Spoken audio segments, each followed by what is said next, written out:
You're listening to the Jay Bird Watching Podcast, the official podcast of jaysjournal.com and fansided.com, where we discuss all things Toronto Blue Jays baseball.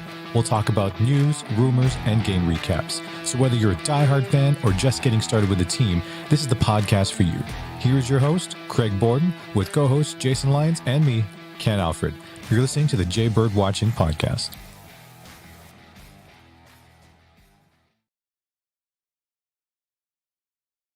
Evening, Blue Jays fans, and welcome back to Jaybird Watching. As you might see, I am flying solo this evening. My friends, unfortunately, apparently still get to have New Year's Eve. They're celebrating Christmas breaks, all those kind of wonderful things. Happy, holidays. Happy New Year to everybody.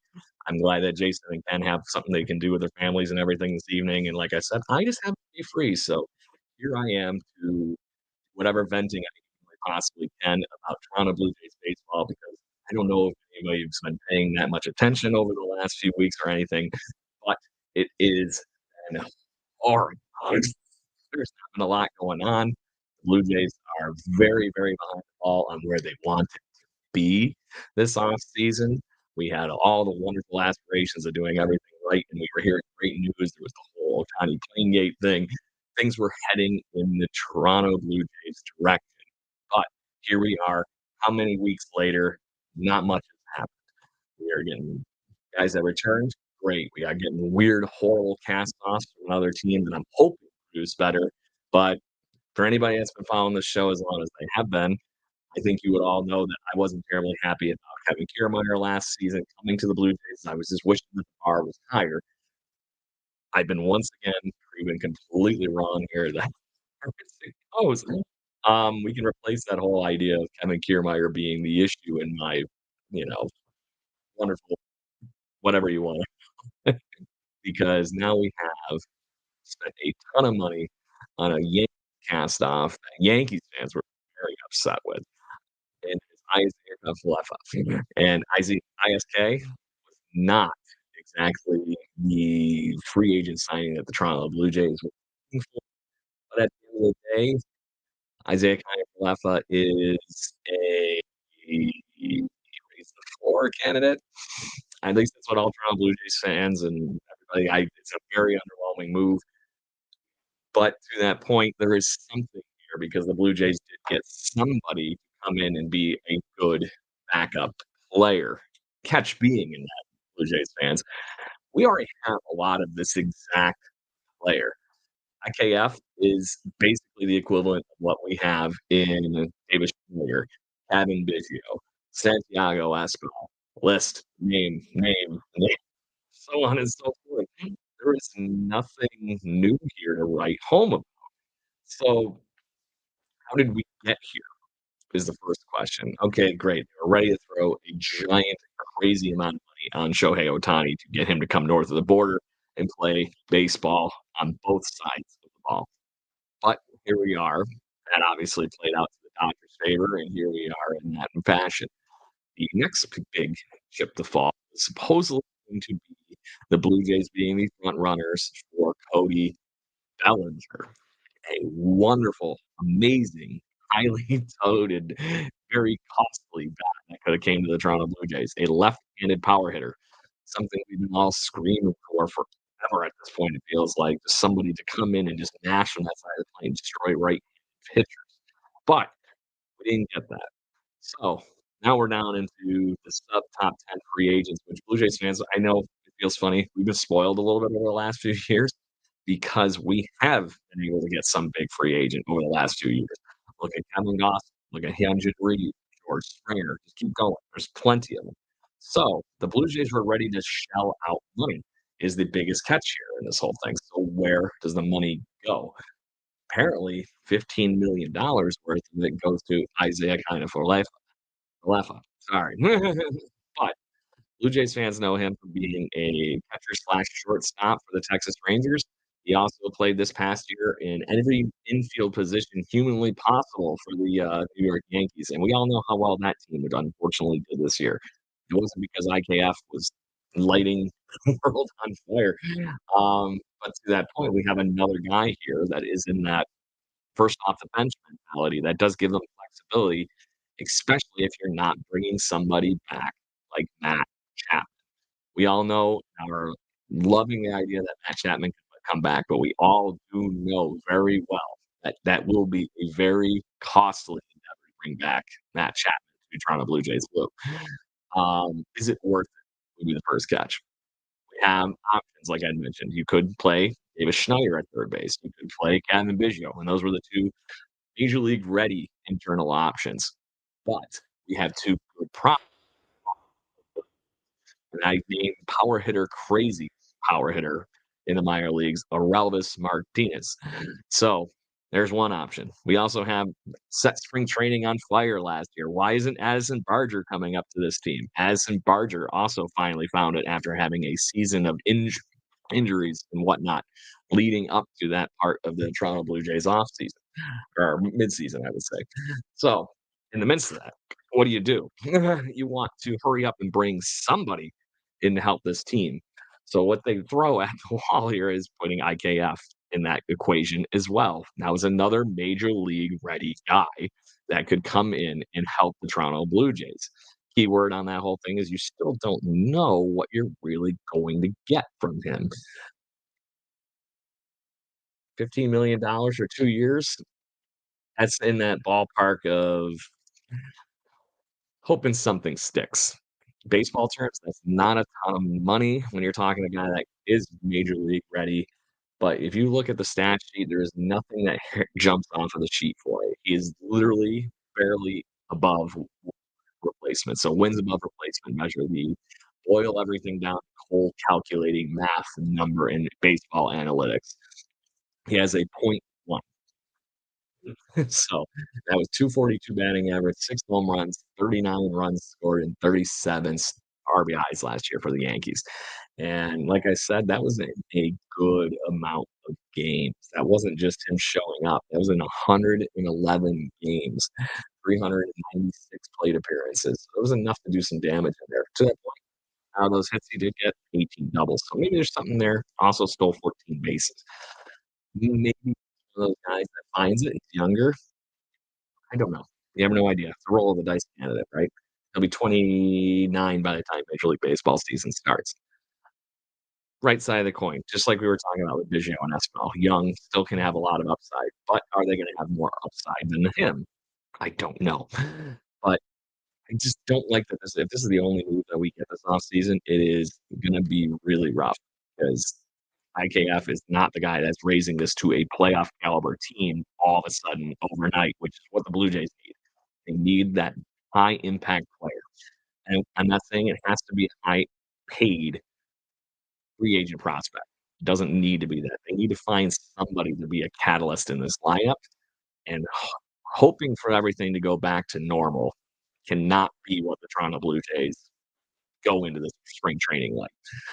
If they go into spring training just hoping Vladdy pops up to be Vladdy, Bo Bichette continues to be Bo Bichette, maybe Alek Manoah comes back and does Alek Manoah things. This team is not going to be a playoff team any more than what we've seen over the last few years, my personal opinion. Have I been wrong before? Yes, I have been wrong before. It's why I'm a podcast host, not just a baseball writer playing with MajorLeagueBaseball.com kind of money. So, in the midst of that, like I said, how do they short term get better? They have to find some way to get clever with what's going on left in Major League Baseball's free agent pool or with a trade with a fellow team. And we've talked about a few things on this podcast before. Maybe you reach out to the Brewers who are clearly in a sell mode. Maybe there's a way you can get somebody that is being paid highly on that roster somewhere in the Christian Yelich ballpark. The rumor has come up that he might be available. Maybe that's where something goes. We already know that Corbin Burns is available. Maybe there's a way to package a shit ton of money, go for them to rebuild with, and really core around that prospect capital that they have.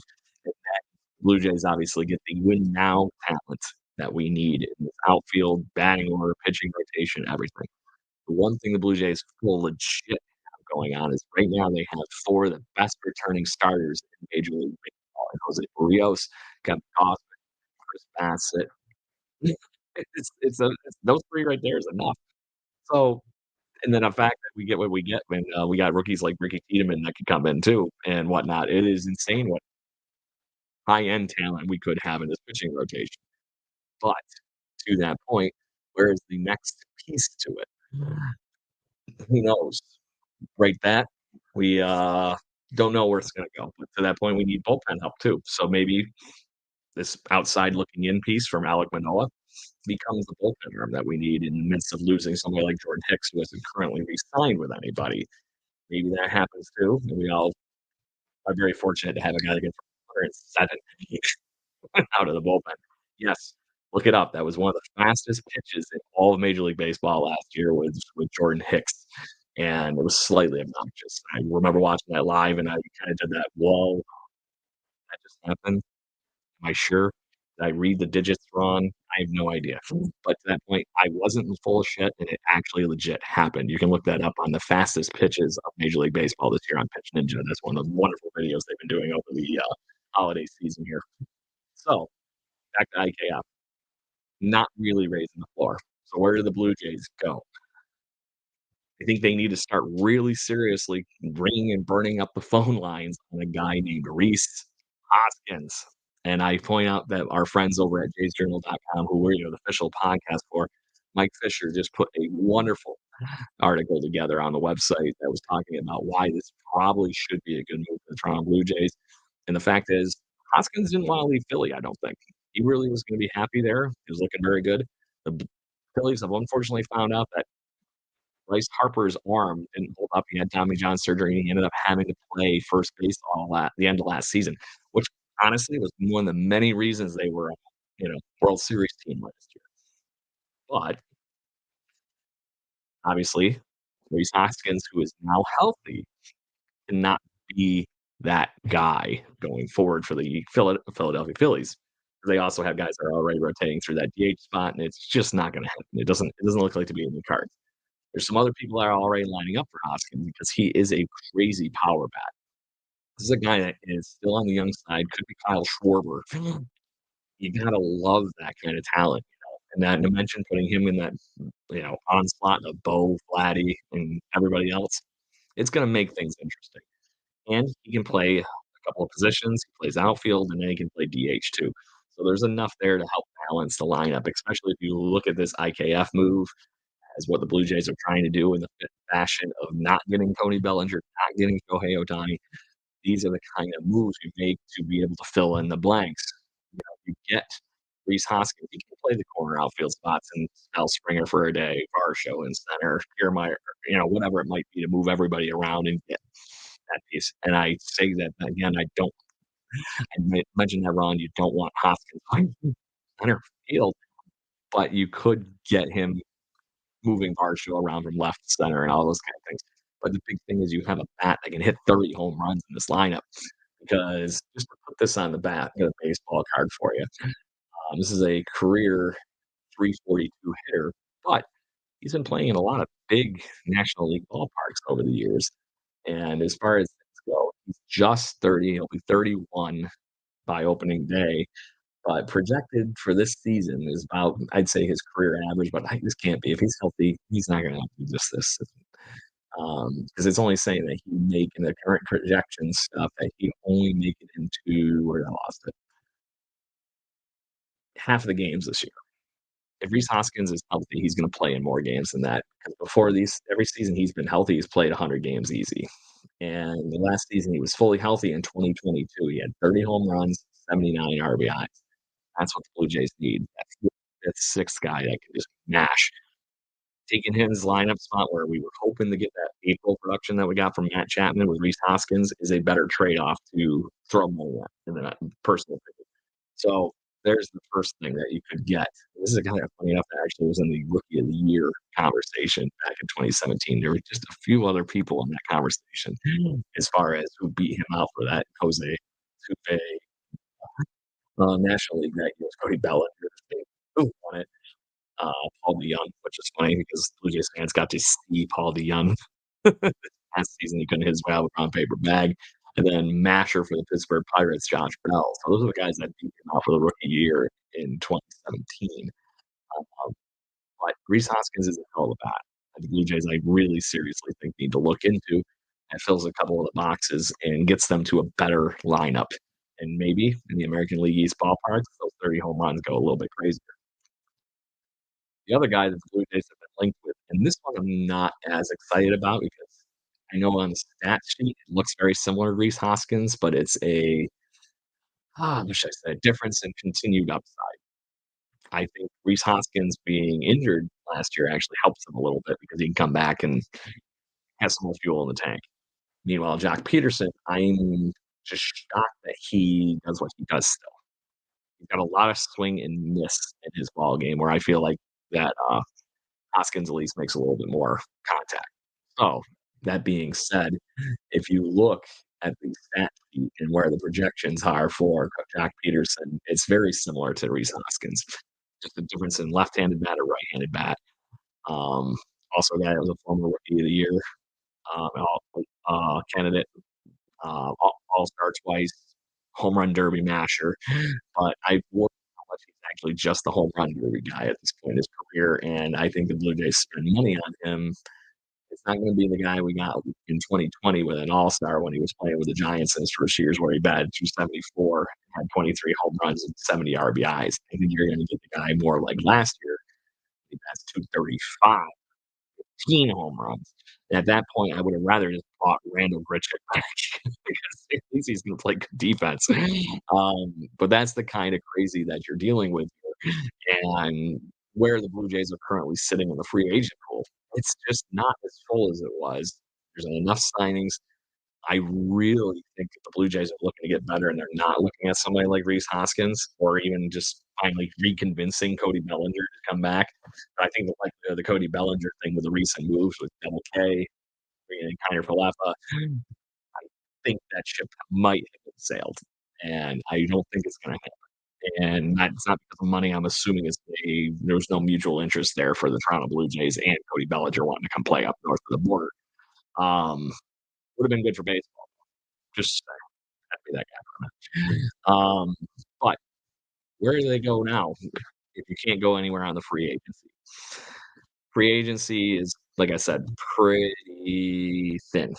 You're really getting into some of the bottom of the barrel guys. So where the Blue Jays get clever, they are currently one of the better ranked minor league systems in baseball. They're in the top 10. I don't know how that happened, but Baseball America released their recent minor league rankings, and the Blue Jays actually finished pretty well on that list compared to the last few years.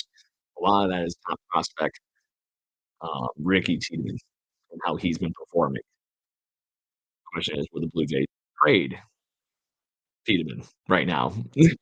My guess is he needs to stay on this team because he is such a possible contributor to where things could go and eventual future. Obviously, we know that Bassett and company aren't going to be here forever. They're on good contracts, but Tiedemann you have locked up solid as long as you don't rock the boat or have some weird crazy thing happen or whatever's going on in Manoa land.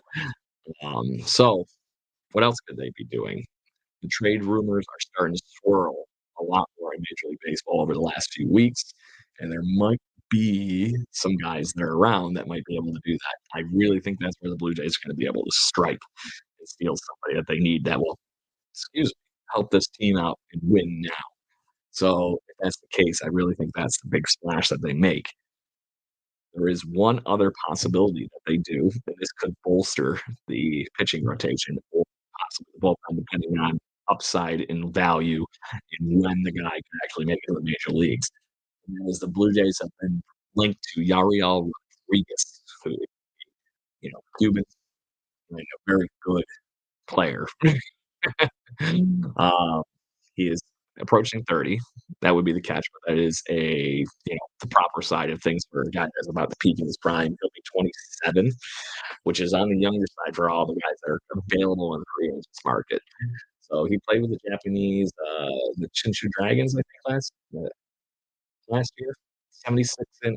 54 innings, but unhittable is the best way of saying it. 1.15 ERA in that time frame, and his opposing batting average and WHIP were .915. So that's the guy that's not allowing guys free passes in those innings. Those are the guys that are not letting anything else. He's supposedly a starter. My guess is if the Blue Jays pay him, that he has a major league ready arm pop. So maybe he ends up in the bullpen And then the following season, he ends up being a Toronto Blue Jay pitching rotation candidate. So it will be very, very, very interesting to see if he actually is coming from the Japanese Baseball League to Toronto or to any other Major League Baseball player for that point. But the Blue Jays have been heavily pursuing this young man, and hopefully they figure something out because I do think that he would be a wonderful area on the top, especially if we don't get somebody like Jordan Hicks back, like that we were mentioning a few moments ago. He's been added recently to the Major League Baseball top 20 or top 50 free agents list. And to that point, everybody else is starting to fall off it. You have no more Lourdes Gurriel, you have no more Sonny Gray. And Oscar Hernandez is still hanging around, ironically. Maybe that's still a chance for the Blue Jays, but I think the longer that that keeps going on, the less likely it's going to happen. It's been eerily quiet on the Teoscar front. And I pulled a baseball card Teoscars the other day. I was really hoping that was an omen. Haven't seen anything up to this point, so it is what it is. But there's just not a lot of guys left unless you're gonna all of a sudden throw a brick of money at some guys that I was there in the over the hill ballpark possibly or approaching it with JD Martinez. I would love to see Joey Votto back just as much as anybody else because that's the other left-handed bat that we could be having in this situation too. But it doesn't give you as much flexibility as some of these other guys on the bench that we were talking about a moment ago. Jordan Montgomery is still available. Um, who else? Obviously, we could be bringing in Matt Chapman, Stroman, Jorge Soler. A big monster fish that nobody seems to be talking about is the fact that Josh Hader is still a Major League Baseball free agent. But like I said, there is just enough stuff going on that I'm still thinking that they're not going to get that splash that they were hoping out of that market. And it's going to have to be a trade. Um, where those trades go, I have no idea.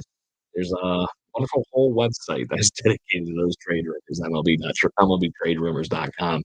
So if you're looking for something, but that would be where things are going. And if you were to talk other things, it's like, okay, I don't see the Blue Jays going after Dylan Cease, trading the White Sox, the pile of prospects they're looking to get in return. Um, Everything else is kind of float around. I thought it was really funny that Frankie Montas actually signed with the Reds the other day. Um, Lucas Giolito's off the board. That was a nice sign for the Red Sox. At least a rehab project on that whole thing. I still think Giolito's still got some in the tank. We'll see. Those are where the Blue Jays are currently. And Blue Jays fans, if you're listening, and I see you plenty in and out and on TikTok, Twitter, all over the place here, please talk to me if you have questions. Put them in the chats. We can talk some other things out here because, like I said, by myself, I gotta have something else fun to chit chat about. And we aren't quite to the B roll yet here, where we're gonna have the Guess That Blue Jays contest going here in the near future to see where we can go with that and have some fun. Um, I don't want to pull out the baseball cards. That's the Friday night thing here on the show. So I got another box coming to go through Toronto Blue Jays baseball cards, or I got the whole box over here that, like I said, there's a bunch of my dad's old cards that I just happened to stumble across again. We found some really cool stuff there actually, with Terry Pockets rookie card and I forget Bo Jackson. So then, funny enough, in that same pile of stuff, because I finally got pulled a million things over from my parents' house, even though I'm almost 40. I just forgot all the stuff was in their basement. Check that out. Who's the Batista? And helped me find that the other day, and I'm like, I gotta find a place for that on my wall. Put it up with everything else in the man cave in the back room. But at that point, cool stuff. So we got that Blue Jays tournament coming with Jay's Journal guys, Walk Off Podcast. They got the Looney Hot Dog guys and some others that are going to be joining that contest as we come back forth here for a few weeks as we approach spring training. Obviously, there'll be plenty of news and whatnot too. But other than that, you're gonna have a few fun, have a few beers, enjoy some Toronto Blue Jays baseball eventually. But we'll see where that goes and have fun. But Blue Jays fans, thank you very much for tuning in. If nobody's got anything else they want to talk about, I'm waiting. All right.